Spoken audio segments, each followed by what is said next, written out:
Imagine दो बंदे हैं, एक का नाम है श्याम एंड दूसरे का नाम है भानु एंड दोनों को बाल्डिंग चालू हो जाती है एंड दोनों घबरा जाता है। बट भानु जो है कुछ नहीं करता है एंड उसके बाल उड़ जाता है एंड छोटे बच्चे से लेकर लड़कियों तक उसे अंकल कहा जाता है। बट श्याम जो है कुछ ऐसी चीजें करता है जिससे उसकी बाल्डिंग रुक जाती है। But at the end of the day balding होता भी क्यों है, इसके पीछे सबसे बड़ा हाथ है टेस्टोस्टेरोन का। हाँ, वही हार्मोन जो तुम्हें मर्द बनाता है। देयरफॉर मेन में बाल्डिंग होती है एंड काफी कम फीमेल्स में बाल्डिंग होती है जिनमें टेस्टोस्टेरोन हाई होता है, क्योंकि टेस्टोस्टेरोन का कुछ पार्ट ना डायहाइड्रोटेस्टोस्टेरोन डीएचटी में कन्वर्ट हो जाता है एंड ये डीएचटी ना तुम्हारे स्काल्प के पोर्स में जहाँ से बाल उगते हैं ना वहां पे जाके फंस जाता है। फॉर एग्जाम्पल रोड के छेद होते हैं, गवर्नमेंट क्या करती है डांबर वगैरह डाल के उस छेद को भर देती है। वैसे ही तुम्हारे डीएचटी ना यहाँ के पोर्स में जाके भर जाता है जिससे तुम्हारे बाल ना उगना बंद कर देते हैं। तो आप सोच रहे हो कि मैं टेस्टोस्टेरोन को घटा दूंगा एंड डीएचटी भी कम हो जाएगा तो मेरी बाल्डिंग रुक जाएगी, बट ऐसा होता नहीं है।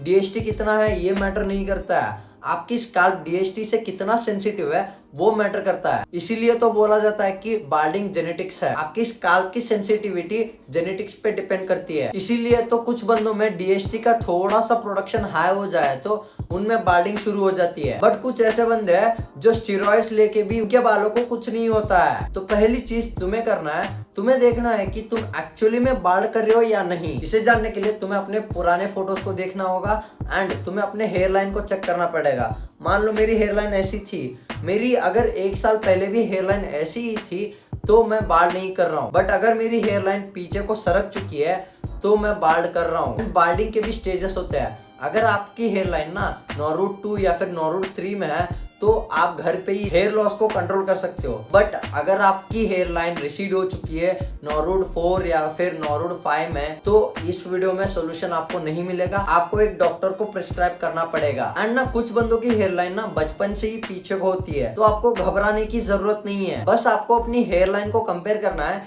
1 साल पहले की एंड अब की। एंड अगर उड़े हैं आपके बाल जैसे कि मेरे कुछ हद तक यहाँ पे गए हैं तो आपको क्या करना है, माइनॉक्सिडिल को लगाना है वहां पे जहाँ पे आपके बाल गया है। माइनॉक्सिडिल क्या करता है, आपके हेयर ग्रोथ को प्रमोट करता है। तो जब आप यहाँ पे लगाओगे ना जहाँ पे आपके बाल गया है तो माइनॉक्सिडिल हेयर ग्रोथ को प्रमोट करता है। बट ऐसा नहीं होगा कि आपके बाल पहले जैसे थे वैसे ही आएंगे, लंबे से बेबी हेयर्स आएंगे जो आपकी हेयर लाइन को प्रोटेक्ट करके रखेंगे। दूसरी चीज जो माइनॉक्सिडिल की अब्जॉर्प्शन बढ़ा देती है वो है डर्मा रोलर। डर्मा रोलर में ना माइक्रो नीडल्स होते हैं एंड डर्मा रोलर को लेके ना आपको पहले ऐसे रोल करना है एंड देन आपको माइनॉक्सिडिल लगाना है जिससे माइनॉक्सिडिल की एब्जॉर्प्शन बेटर होगी। एंड डर्मा रोलर में भी भाई कई सारे वेरिएशंस आते हैं, 0.25 mm एंड 0.50 mm के भी डर्मा रोलर आपको मिल जाता है। अगर आपको ना उतनी ज्यादा बाल्डिंग नहीं है तो आप 0.25 या फिर 0.50 mm के डर्मा रोलर ले सकते हो। ये हफ्ते में 2-3 बार आप रोल कर सकते हो,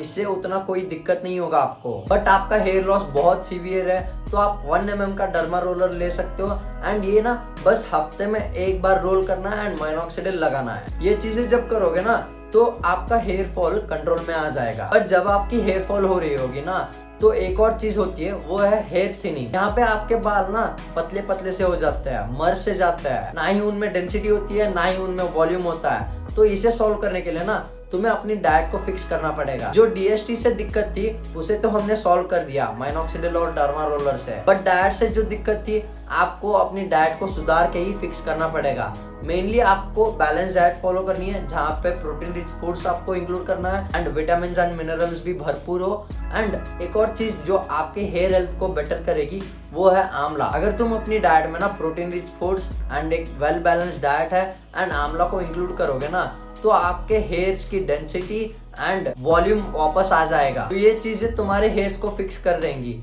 बट एक चीज तुम्हारे हेयर्स को बिगाड़ रही है वो है तुम्हारा शैम्पू। एंड कुछ ऐसे बंदे हैं जो अपने बालों को सेट करने के लिए ना जेल या फिर वैक्स लगाते हैं जो केमिकल से भरे होते हैं। देयरफॉर आपको ना ये चीजों को लगाना नहीं है एंड शैम्पू तो बस महीने में 1 बार को यूज करना है। ये बहुत मिस्टेक करते हैं लोग कि रोज लगाते हैं क्योंकि ना उनके एरिया में डस्ट है, पोल्यूशन है। नहीं, आपको बस महीने में 1 या फिर मैक्सिमम 2 बार लगा सकते हो। बट आपको लग रहा है कि यार बहुत ज्यादा पोल्यूशन है, मेरे स्काल्प में ना इरिटेशन होती है, तो आप क्या कर सकते हो, आयुर्वेदिक शैम्पू जो मैं लगाता हूँ आप उसे लगा सकते हो। उसमें ना ही कोई हार्श केमिकल्स है एंड वो आपके स्काल्प के नेचुरल ऑयल्स को भी वॉश आउट नहीं करता है। तो मैं शैम्पू का लिंक आपको डिस्क्रिप्शन में दे दूंगा। एंड मैं फिर से कह रहा हूँ भाई, अगर आप नॉरूड 5 या फिर नॉरूड 6 में हो तो ये वीडियो आपकी सोल्यूशन नहीं है। आप प्लीज जाके एक डॉक्टर को विजिट करो। एंड अगर आपको मेरे से 1-on-1 कोचिंग कॉल करनी है तो मैं डिस्कॉर्ड का लिंक पिन कमेंट या फिर डिस्क्रिप्शन में दे दूंगा,